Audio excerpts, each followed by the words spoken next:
ভাই রংপুর রাইডার্স পুরা টুর্নামেন্টে এত ভালো খেললো, ফাইনাল ম্যাচটাতে হারলো কি জন্য কোন তো? শুধুমাত্র টিম ম্যানেজমেন্টের বালপাকনামির কারণে ভাই। বালপাকনামির কারণে রংপুর রাইডার্স দ্বিতীয়বারের মতো গ্লোবাল টি-20-র চ্যাম্পিয়ন হইতে পারলো না। যেখানে বাংলাদেশি মাথা থাকবে ভাই, ওইখানে ভুল ডিসিশন, এটা একটা স্বাভাবিক বিষয়, বুঝছেন? পুরা টুর্নামেন্টে আমরা দেখতেছি এখানে ফাস্ট বোলারদের জন্য কিচ্ছু নাই। যা করতেছে স্পিনাররা, প্রত্যেকটা ম্যাচে পার্থক্য গড়ে দিচ্ছে স্পিনাররা।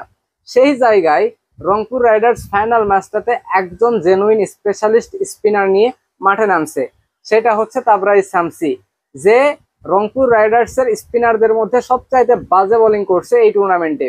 প্রত্যেকটা ম্যাচে দুই একটা উইকেট পাইছে, ঠিক আছে, রান কনসিড করছে প্রচুর। হ্যাঁ, আর একজন হচ্ছে ইফতিখার আহমেদ, যাকে আমরা পার্ট টাইম স্পিনার বলতে পারি।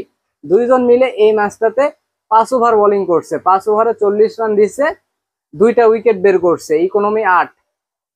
উইকেটই পড়ছে 3টা গায়ানার, সেইখানের দুইটা উইকেটই বের করছে স্পিনাররা। এইখান থেকেই বোঝা যায় স্পিনারদের একটা কমতি ছিল রংপুর রাইডার্স এর 11-এ।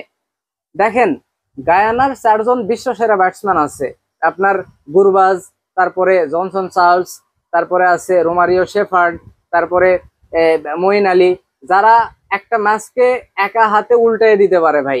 এদের জন্য রংপুর রাইডার্স এর প্ল্যানিংটা কি ছিল? কোনো প্ল্যানিংই ছিল না। তারা প্রত্যেকে ডানহাতি ব্যাটসম্যান।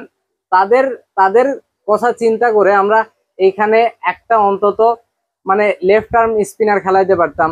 আমাদের দলে বামহাতি স্পিনার নাই এমন না, আছে কিন্তু রাকিবুল আছে, ওই যে হারমৃত নামে একজন আছে ইউএস এর হয়ে যে খেলে। তারা কিন্তু ভালো বোলিং করে এবং এই ধরনের উইকেটে তারা ভালো বোলিং করবেই, তাদেরকে নেওয়া হয়নি।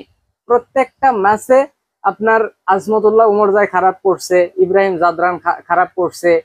তাদেরকে মানে বাদ দেওয়ার কোনো মানে অপশানই খুঁজে পায়নি রংপুর রাইডার্স এর টিম ম্যানেজমেন্ট, তাদেরকে খেলাতেই আছে ভাই। ওই যে তাদের নাম, তারা আইপিএল খেলে, এই নাম দেখে যখনই কোনো দল মানে প্লেইং 11-এ কাউকে জায়গা দিবে, সেই দল ভাই অ্যাটলিস্ট শেষ পর্যন্ত হারবেই, ঠিক আছে? শুধুমাত্র নাম দেখে কাউকে দলে দলে রাখা আসলে উচিত না। দেখেন গায়ানার এইখানে যেটা বললাম, 4জন ডানহাতি ব্যাটসম্যান, তাদেরকে নিয়ে রংপুর রাইডার্স প্ল্যান করেনি। এই 4জনের মধ্যে 3জনই কিন্তু খেলার মোড় ঘুরে দিছে। দেখেন এখানে প্রথমেই টপ অর্ডারে জনসন চার্লস এবং গুরবাজ। জনসন চার্লস 48 বলে 67, রিটায়ার্ড হার্ট হয়ে ফেরত গেছে।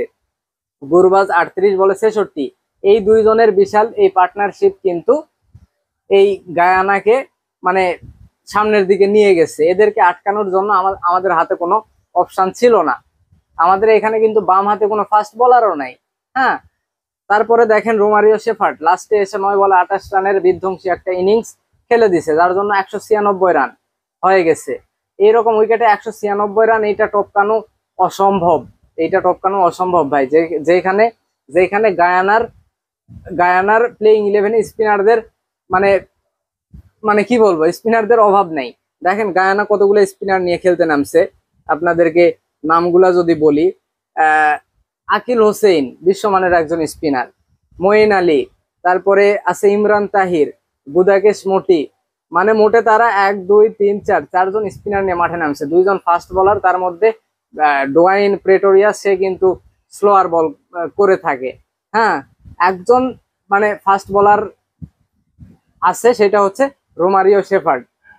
একদিকে আমাদের প্রতিপক্ষ 4টে স্পিনার নিয়ে মাঠে নামছে, আর অন্যদিকে বাংলাদেশ 2জন নিচে, তার মধ্যে একজন স্পেশালিস্ট, একজন পার্ট টাইমার। এইখানে দেখেন বাংলাদেশের রংপুর রাইডার্স এর ফাস্ট বোলাররা কিরকম পারফর্ম করছে। কাইল মায়ার্স, যে আসলে যাকে পার্ট টাইম বলা যায়, 3 ওভারে 23 রান দিছে। কামরুল ইসলাম 4 ওভারে 35 রান দিছে, কোনো উইকেট পায়নি। আজমতুল্লাহ 3 ওভারে 36 রান দিছে, প্রত্যেকটা ম্যাচে এইভাবে রান সে দিচ্ছে। তারপরে খালেদ আহমেদ 4 ওভারে 44 রান দিছে, একটা উইকেট পাইছে। হ্যাঁ, তারপরে সৌম্য সরকার 1 ওভারে 12 রান দিছে।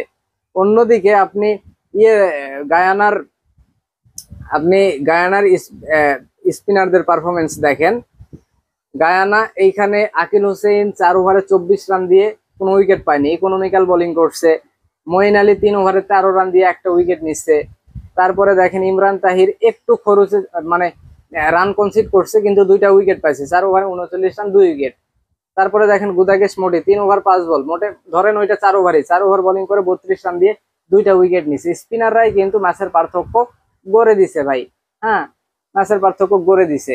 তো এই যে যেটা বললাম, টিম ম্যানেজমেন্টের এই যে মানে বলদ মার্কা সিদ্ধান্তগুলা, এইগুলা একটা দলকে জেতাই আবার হারাই। মানে বলদ মার্কা না, টিম ম্যানেজমেন্টের একটা সিদ্ধান্ত একটা দলকে হারায় আবার জেতায়। এই যে বলদ মার্কা একটা সিদ্ধান্ত নিছে, হ্যাঁ, ওয়েস্ট ইন্ডিজের মাটিতে গিয়ে তারা একজন জেনুইন স্পিনার নিয়ে খেলতেছে, যার যার মানে মাসুলটা কিন্তু এখানে দিতে হয়েছে, শেষ পর্যন্ত রংপুর রাইডার্স 164 রান তুলতে পারছে। ইব্রাহিম জাদরান রান আউট গেছে, চার বলে 5 রান করছে। সৌম্য সরকার এই রান আউটের জন্য দায়ী, এটা বলা যায়। সৌম্য সরকার 14 বলে 13 রান করছে। তারপরে কাইল মায়ার্স ভালো খেলতে পারেনি, 10 বলে 5 করছে। মঈন আলী তার উইকেটটা নিছে। হ্যাঁ, দেখেন কাইল মায়ার্স বামহাতি একজন ব্যাটসম্যান, এইখানে ডানহাতি একজন বোলার আছে মঈন আলী, উইকেট তুলে নিছে। তারপরে দেখেন সাইফ হাসান 26 বলে 41 রানের ভালো একটা ইনিংস খেলছে। ইফতিখার 29 বলে 46 রানের একটা ভালো ইনিংস খেলছে। হ্যাঁ, আজমতুল্লাহ ওমরজাই বোলিং ব্যাটিং কোনো জায়গায় অবদান রাখতে পারেনি। নুরুল হাসানও পারেনি। হ্যাঁ, 5 বলে 5 করছে। মাহিদুল ইসলাম অঙ্কন 17 বলে একটা 30 রানের ইনিংস খেলছে। মোটামুটি এই তিনজনের 41, 46, 30 এই 3টা ইনিংসের কারণে শেষ পর্যন্ত 164 পর্যন্ত যাইতে পারছে রংপুর রাইডার্স। ভাই, এই যে রংপুর রাইডার্স এর একটা চান্স ক্রিয়েট হয়েছিল দ্বিতীয়বারের মতো ব্যাক টু ব্যাক চ্যাম্পিয়ন হওয়া, সেটা কিন্তু হইতে পারতো যদি টিম ম্যানেজমেন্ট একটু চিন্তা ভাবনা করে সিদ্ধান্ত নিত ভাই, একটু চিন্তা ভাবনা করে সিদ্ধান্ত নিত। সেটা তারা নিতে পারে নাই ভাই, তাদের ভুলেই মূলত এই ম্যাচটা হারতে হয়েছে। এটা আসলে আর বলার অপেক্ষা রাখে না। আবু হায়দার রনি এখানে আমাদের একটা অপশন ছিল।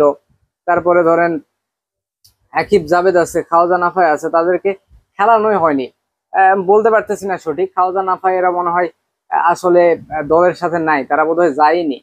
হ্যাঁ, তো এই হয়েছে অবস্থা।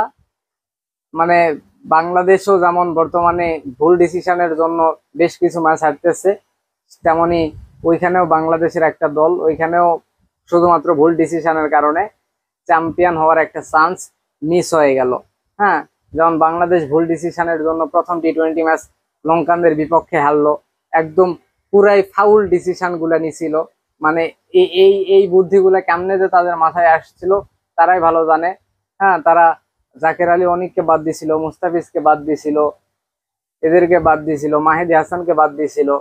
তো এই যে আসলে এইরকম একটা ফাইনাল ম্যাচ একটু ভেবে চিন্তে ডিসিশন নেওয়া তাদের উচিত ছিল। তো যাই হোক, তারা ফাইনাল পর্যন্ত গেছে। মানে প্রথম যে এডিশনটা হয়েছে ওইখানে চ্যাম্পিয়ন হয়েছে। মোটামুটি বলা যায় যে রংপুর রাইডার্স ভালো পারফর্ম করছে। তো দেখা যাক আবার সামনে বার কি হয়।